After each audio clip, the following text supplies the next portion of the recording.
We've talked a little bit during the summer, especially about how the summer so far didn't look like it was going to be quite as hot as 2023, and it wasn't.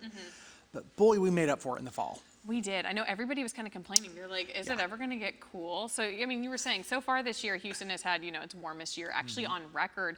Do you know what the mean average temperature was?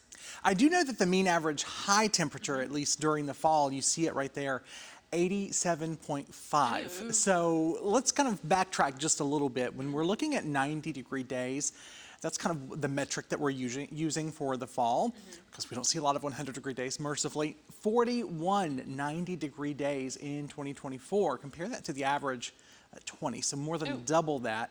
And our average high in a kind of a normal sort of meteorological fall, we're talking September 1st to November 30th, 82. So we were well beyond that in terms of our average high this fall. And it does seem like it took a while for our cold fronts to really get going this season. But luckily, it does seem like we're cooling down. But yes, it just took a long time. So what's actually contributing to this? So I think a big part of it is there's a couple things. First of all, I think the most important aspect of this is probably the sea surface temperatures and then the upper level pattern. So we'll kind of talk a little bit first about those sea surface temperatures. Water temperatures now still in mid-December, almost late December, still in the upper 70s. Yeah, a lot of red on the map.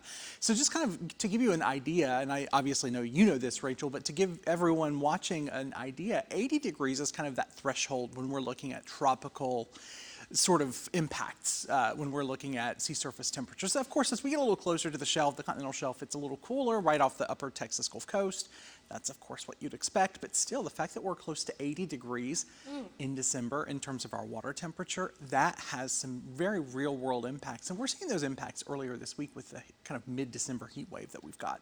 Yeah, I know it has been pretty wild, the entire season watching that. And, obviously the kind of weather patterns we've been stuck in as well. It just seems like that cold air has just been so stuck up. And, even some of our, central portions of the nation haven't even seen a good cold snap. Yeah, I think a good word to kind of describe it is fleeting. Oh, yeah, it's very fleeting. We've had a really zonal flow for much of the fall. And zonal basically means from west to east. So from the west coast to the east coast.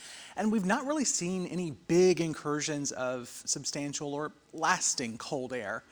Certainly not here in Houston, and you see the upper air pattern there. And then, of course, that upper air pattern is likely to stick around for much of the, well, really through the end of the year, just about through December 28th. You see the Climate Prediction Center there, above normal temperatures. Not just above normal, but likely very well above normal, especially the further north you go. And I think a lot of people obviously kind of disappointed about that because it is right over Christmas. Everybody wants it to be cooler. And I mean, even at this point, a lot of areas that usually see snow across the nation aren't going to necessarily see it this year because it's so warm. I know. I lived in the Midwest for 3 years. Never had a white Christmas. Always wanted one. Never had one. Oh, okay. Certainly not going to have one this year either. No, I know. We were talking to AccuWeather yesterday and they were like, hey, you got to go to the mountain ranges. I was like, so we all have to go skiing, I guess? We all have to go skiing. Done. Because easy. We can all afford that this time of year, right? Exactly. But thank you so much, Justin, for, walking us through it. And it is nice, too, to see the numbers because I feel like a lot of us were saying, is this ever going to end? Are we going to go into winter? Eventually. Yes. Eventually.